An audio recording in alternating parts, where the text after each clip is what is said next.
وسراجا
ইহসান হলো তোমাদের মাতা পিতার সাথে তোমরা খারাপ ব্যবহার করো না, কথা দিয়ে তাদেরকে কষ্ট দিও না। ইহসান শব্দের অর্থ হলো তাদেরকে তোমরা খেদমত করো, তাদেরকে তোমরা দেখাশোনা করো।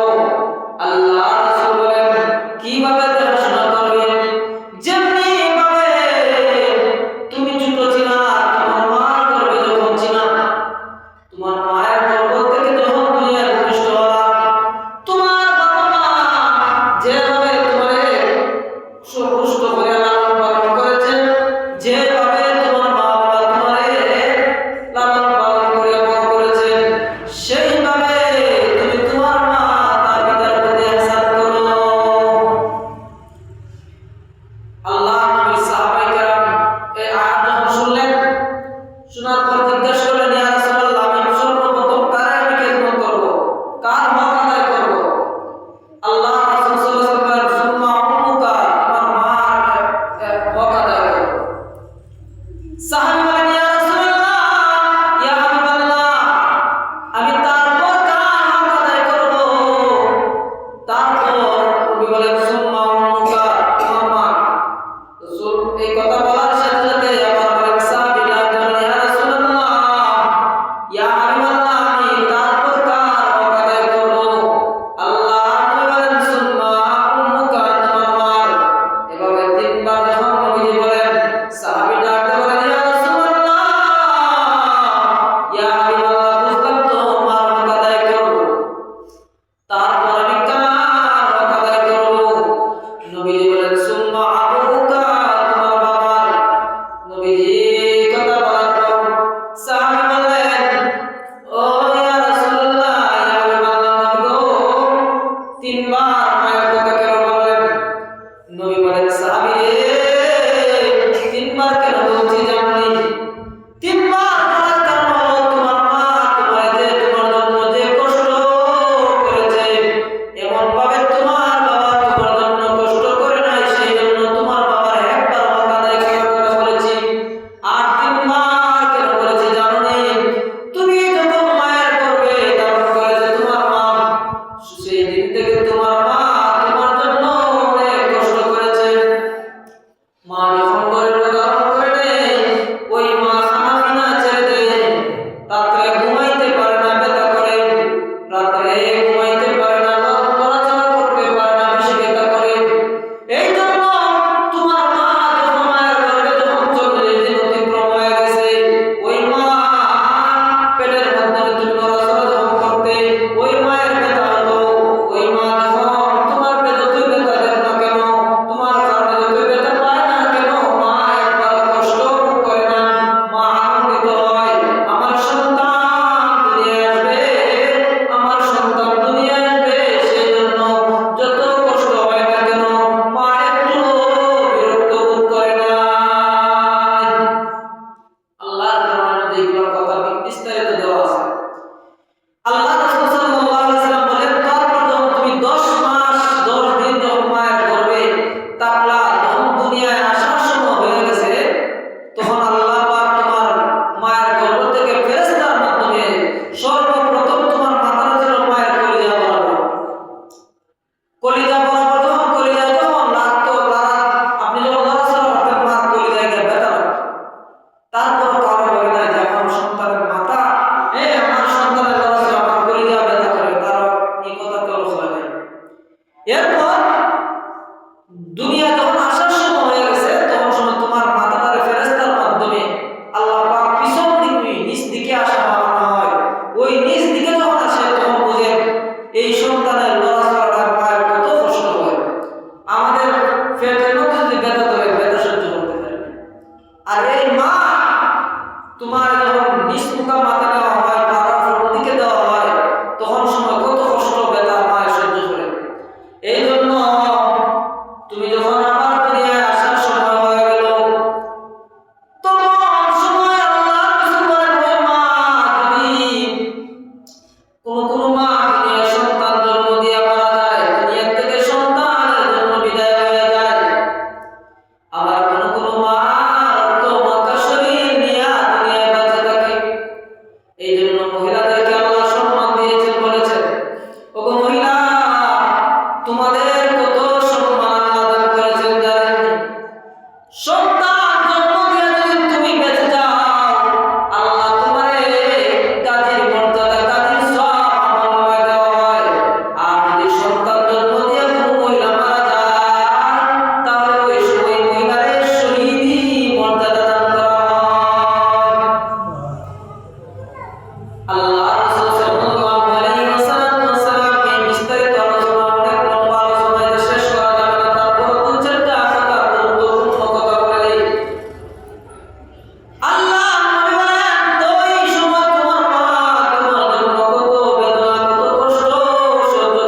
দুই তিন চারটে কিতাবের মাধ্যমে এই হাদিস এনেছেন যে তিন দল মানুষের দোয়া কবুল হয়। তারা হচ্ছে মুস্তাজাব দাওয়া, মানে তাদের দোয়া কবুল হয়ে যায়। এক নম্বর হচ্ছে যারা নির্যাতিত মানুষ, তারা যদি জুলুমের বিরুদ্ধে দোয়া করে এই দোয়া কবুল হয়ে যায়।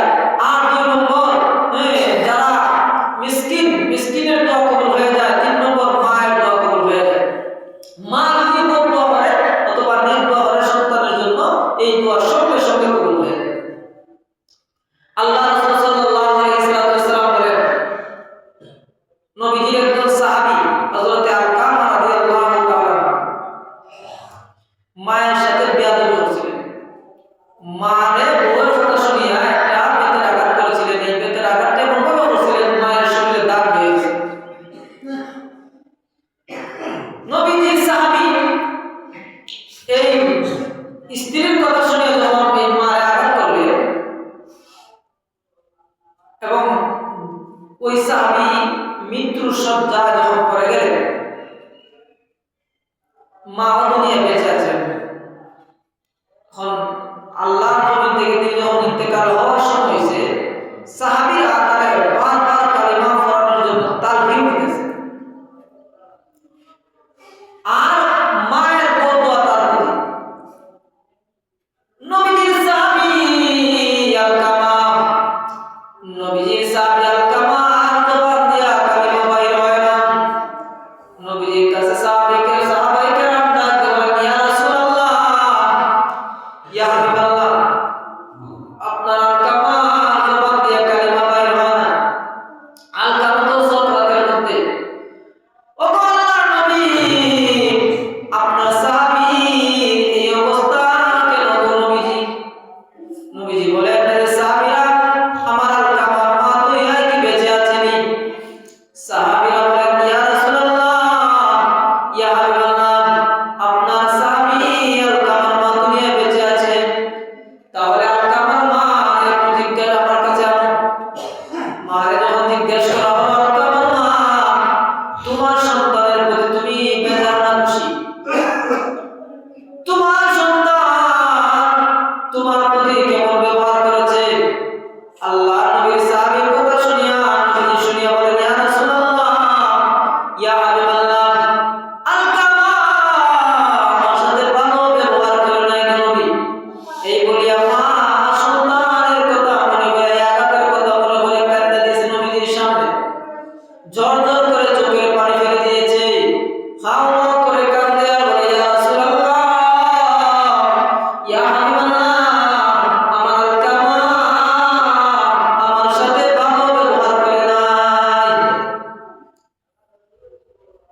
এ আলকামা মা, তোমার সন্তানকে তুমি মাফ করে দাও। যদি মাফ করে দাও তাহলে তার কালেমা নসিব হইব, নাহলে কালেমা নসিব হইব না, সে জাহান্নামে যাবে। মা বলে, না ইয়া রাসূলুল্লাহ, আমি মাফ করতে পারি না। আমার শরীরে যে আঘাতটা পড়ছে, এই আঘাতটা দেখলে আমি কোনোদিন মাফ করতে পারি না। আলকামার মা মাফ দেয় নাই। তারপর নবীজি বলেন, সাহাবী রে, ও সাহাবী, তাড়াতাড়ি করে লাকড়ি আনো। লাকড়ি আনিয়া আমার আলকামার আগুন দিয়া জ্বালায় দাও। তাফসীরের কিতাবে লেখছেন, কেন নবীজি আগুন দিয়া জ্বালাইতেছেন? মা তো এই জিনিসটা বরদাস্ত করতে পারবে না। সন্তান মায়ের সামনে জ্বলিয়া ফিরে চাই হইবে, অথবা মা মাপ দিতে পারে, আর না হইতে জাহান্নামের আগুনে যাইবে। এর থেকে দুনিয়া থেকে জ্বালাইয়া সরে সরকার করে ফেলাইয়া দেই। আল্লাহ নবীর সাহাবীরা আগুন যখন তৈরি করলেন, লাকড়ি আনলেন, মা দেখতেছে সন্তান এই মুহূর্তে নবীজি আগুন দিয়ে জ্বালাইয়া দিবেন। মায়ের সামনে সন্তান মুসিবত সহ্য করতে পারে না। ওই মা ডাক দিয়ে বলেন, ইয়া রাসূলুল্লাহ, ইয়া হাবিবাল্লাহ, নবী গো, আমি আপনার সাক্ষী রাখিয়া খোদার কসম করে বলি, আমি আপনার সাক্ষী রাখিয়া আমার আলকামারে আমি মাফ করে দিলাম।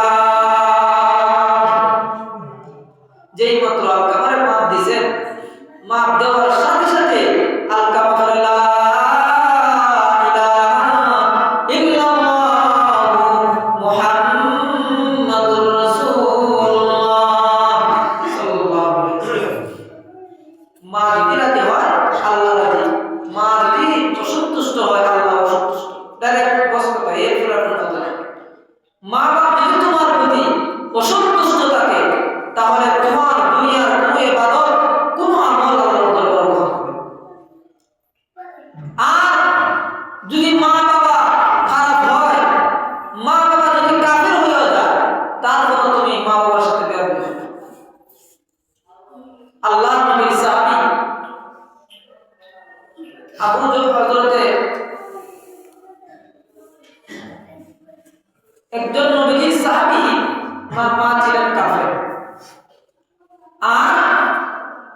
তিনি নবীর কাছে আসা যাওয়া করতেন, ঈমান গ্রহণ করছেন।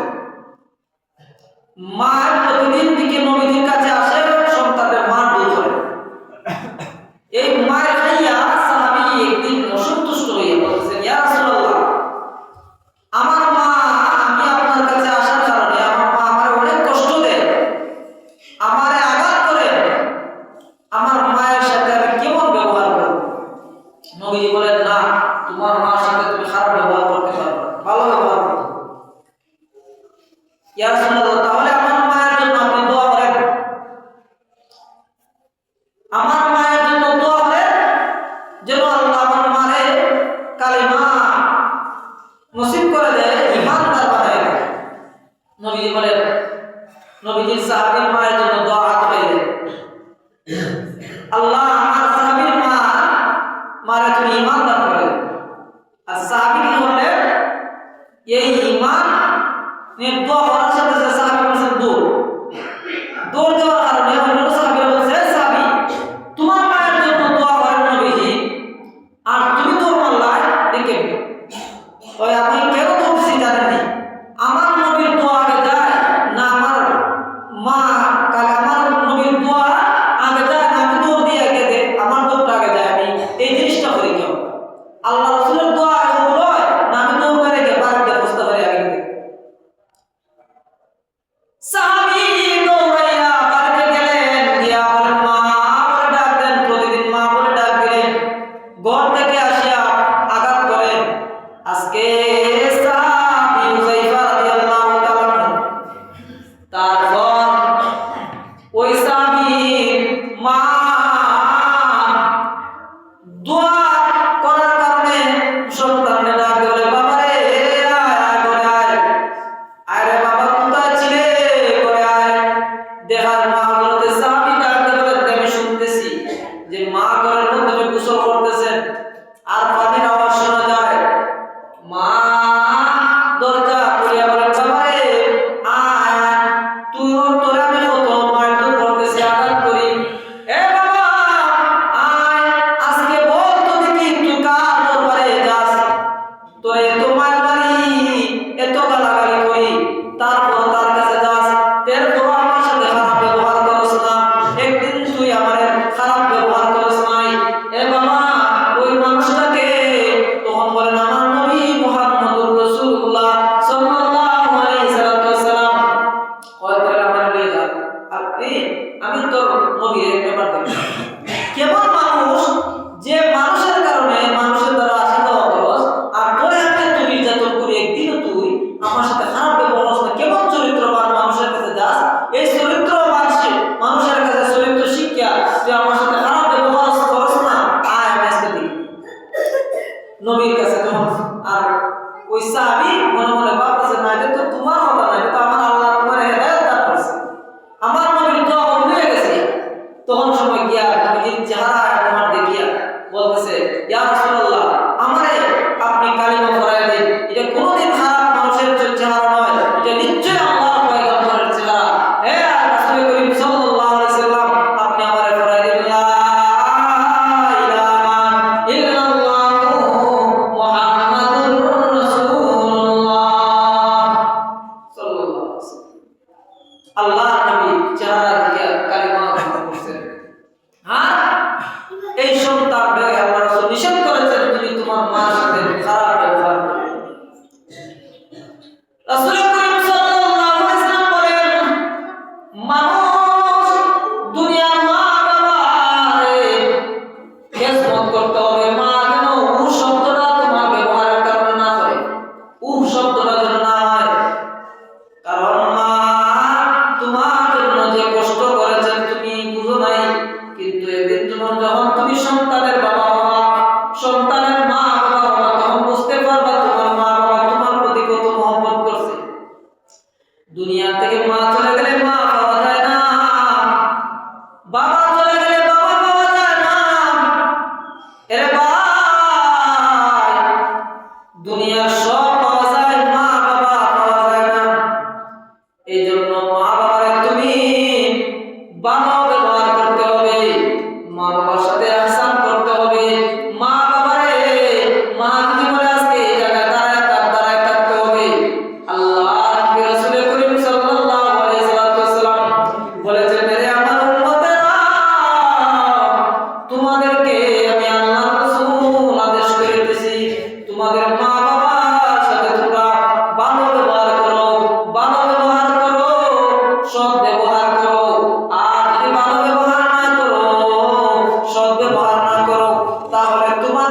ইবাদত, তোমাদের জিকির, তোমাদের কোরআন তেলাওয়াত, তোমাদের দোয়া হয় যতবার হজ করো, কোনো আর ইবাদত আল্লাহর দরবারে কবুল হবে না।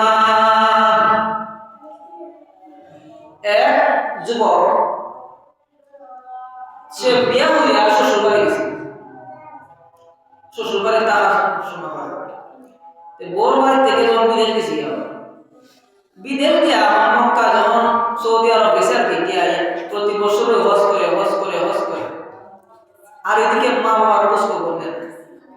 বাবা বৃদ্ধ হইয়া মানুষের বাড়ি লিল্লাহ সদ্দাত খাইয়া দুনিয়া থেকে বিদায় গেছে, আর মাও মরনা করে। ওই আল্লাহর বলে সে প্রত্যেক বছরই হজ করে, বাইতুল্লাহ তাওয়াফ করে, কিন্তু একদিন সে হজ করতেছে, তাওয়াফ করতেছে, লাব্বাইক আল্লাহুম্মা লাব্বাইক বলে, তো লাব্বাইক তো বলে, তো হজ করে, তো তার হজের মধ্যে নেই কবুল, মানে মন না, মানে ইবাদতের একটা স্বাদ আছে, স্বাদ জায়গা দেখবেন নামাজ পড়তে পড়তে তো একটা স্বাদ লাগে যে নামাজ না পড়লে ভালো লাগে, নামাজে দাঁড়ালে ভালো লাগে। তে ওই ব্যক্তি ওয়াজ করে মনের মধ্যে শান্তি, তে আল্লাহর সাথে দেওয়া, হুজুর আমি এত ওয়াজ করতেছি, এত প্রতি বছর আমি জিয়ারত করি নবীজির রওজা এবং বাইতুল্লাহ লাব্বাইক বলি, কিন্তু আমার তো ওয়াজের মধ্যে মন ভরে না, শান্তি লাগে না। কারণ আল্লাহর নবী বলেছেন, ভাই তোমার মা বাবা দুনিয়া বেঁচে আছেন, হুজুর 10 বছর যাবত মা বাবার কোনো খবর নেই, 10 বছর মা বাবার সাথে কোনো কথা নাই, মা বাবার খোঁজ খবর নেই নাই। আল্লাহকে বলে আমি যতটুকু বুঝলাম তোমার মা বাবা তোমার প্রতি অসন্তুষ্ট, তোমার যত ইবাদত করো না কেন, আমি হাদিসের মধ্যে পেয়েছি মা বাবা যদি অসন্তুষ্ট থাকে তাহলে ওই ইবাদতটা আসমানের নিচে ঝুলন্ত থাকে, আল্লাহর দরবারে যায় না। এই জন্য তোমার ইবাদতের মাধ্যমে শান্তি থাকে না, তোমার ইবাদতের মাধ্যমে শান্তি পাও না, জিয়ারতের মধ্যে শান্তি পাও না, শান্তি লাগে ভাই। তাড়াতাড়ি করে যাও, দেশের মধ্যে যাও, মা বাবার আগে সন্তুষ্ট করো, মা বাবার প্রতি তুমি সদয় ব্যবহার করো, মা বাবার খোঁজ খবর নাও, মা বাবার কাছ থেকে মাফ নেও। তখন সময় আল্লাহর বান্দা যতদিন পর্যন্ত এই বছর আমি বাড়িতে না গিয়া বলেন আমার মা বাবারে যতক্ষণ পর্যন্ত খুশি না করবো ততক্ষণ পর্যন্ত আমি আর দেশ থেকে ফিরবো না। এখন মা সে দেশে আইছে, আইয়া যেমন হরিপুর বাজারে গেছে, 10 বছর ধরে আনা পারে বাবা আসেনি না যাবে না, হয় আচ্ছা ভাই তোকে গেছে ভাই অমুক ফুটিয়ে গেলে মুখে খুশি হয়, কিন্তু মারা গেছে, তো কেমনে মারা গেল, হয় যে আমাদের গরিব আছে থেকে সন্তান আছে তার খবর বলছে না, এবং ওই তার বাবাটা অসুস্থ হইয়া মানুষের সাহায্য করছে কিন্তু বাঁচাতে পারে নাই, মারা গেছে, এবং দইয়ে মারা গেছে। মাও করোনা শূন্য বিছনার মাধ্যমে সংক্রান্ত অবস্থায় মারা যাওয়ার পরিবেশ আছে, পরিস্থিতিও নাই, আমার আল্লাহ তোকে অবসা দিল, আমার মা বাবা দুঃখে দুঃখে মারা গেল, মনে মধ্যে একটা ধাক্কা লাগছে, আর এই চেহারাটা কেমনে আমার মার সামনে দেখাই, মারে কেমনে হই যে মা আমি তোমার সন্তান এসেছি, আমার মা যদি আমার অস্বীকার করে আমার এই সন্তান লাগবে না, তোমার বাবা দুঃখে দুঃখে মারা গেল, তুমি আমার আমিও করোনা পূর্ণ, এখন তুমি আমার দেখতে এসো, বাবা তোমার মতো সন্তান আমার লাগবে, এখন যদি মা বলে আমি আমার মায়ের সামনে কিভাবে দেখাই, তারপরও আস্তে আস্তে বাড়িতে এসে আইয়া দরজার সামনে যখন মা বলে ডাক দিছে, মারে দুজনে তুলে কইছে, সন্তানের ডাক শোনার সাথে সাথে বলে বাবা রে আমার সন্তান বাবা বাড়িতে এসে আয়, আমার বুকে আয় রে বাবা, আয় আয় আয় তুই কত বড় হইছস আমি দেখি। সন্তানের ডাক শুনে আমার বুকে জড়াইছে, আর এই সন্তান কাঁদতে বলে মা গো আমার বাবা দুনিয়া থেকে দুঃখে দুঃখে মারা গেল, আজ তুমি আমার অন্য মা, এখন তো তুমি আমার অস্বীকার করার কথা ছিল, আজকে আমার আদর করিয়া বুকে জড়াইয়া বলো কত বড় হইছে আর দেখতেন, মা তুমি তো আমার প্রতি একটু সন্তুষ্ট হও নাই। ওই মা বাবা সন্তান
পানি দাও, পানি নিয়ে আনার জন্য গেছে, পানি আইন নিয়ে দেখেন মা ঘুমাই গেছে।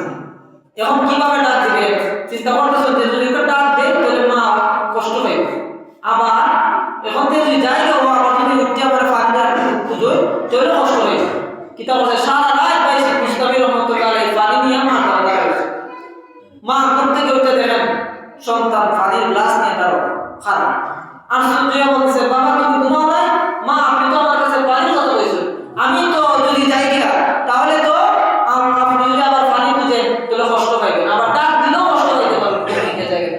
এই জন্য আমি আপনার মাথার কাছে দাঁড়াইছি। মা হাত উঠাইয়া দেওয়া বলেন আল্লাহ আমার সন্তানকে আপনি দুনিয়া থেকে ওলি না মানে দুনিয়া থেকে বিদায় দিয়ে মা আল্লাহ আমার সন্তানকে তুমি ওলি হিসাবে কবুল করে নাও। আল্লাহ আমার সন্তানকে ওলি হিসাবে দুনিয়ার মধ্যে তুমি গ্রহণ করে নাও। আল্লাহ পাক ওই মায়ের দোয়ায় হযরত বাইতুল মুস্তাফি রহমাতুল্লাহ আলাইহি বিশ্ববিখ্যাত আল্লাহ ওলি দুনিয়া থেকে বিদায় দিয়েছেন। সুবহানাল্লাহ। এই জন্য আল্লাহ বলেন ওয়াকাদা রাব্বুকা আল্লা তা'বুদু, আমি আল্লাহ আদেশ করেছি তোমরা আমার ইবাদত করো। আমার ইবাদত করার সাথে সাথে তোমাদের মা বাবার হক আদায় করো। মা বাবার হক আদায় না করলে আল্লাহ অসন্তুষ্ট। অনেক বিস্তারিত আলোচনা, এগুলা সব কথা বলা সম্ভব না। আল্লাহ পাক যেন আমাদেরকে মা বাবার খেদমত বেশি বেশি করার তৌফিক দান করেন। যে ঘরে মা আছে বাবা আছে সেই ঘরে জান্নাত জাহান্নাম আছে। যদি মা বাবার খেদমত করিয়া আপনি জান্নাতবাসী হইতে পারবেন, আর মা বাবার অসন্তুষ্ট বানাইয়া আপনি জাহান্নামে যেতে পারবেন। এই ডাইরেক্ট কথা। মা বাবার খুশি আল্লাহ খুশি, মা বাবা বেজার আল্লাহ বেজার। আল্লাহ পাক যেন আমাদেরকে সঠিক বুঝ দান করেন, আমিন। মা বাবার খেদমত করার তৌফিক দান করেন, আমিন।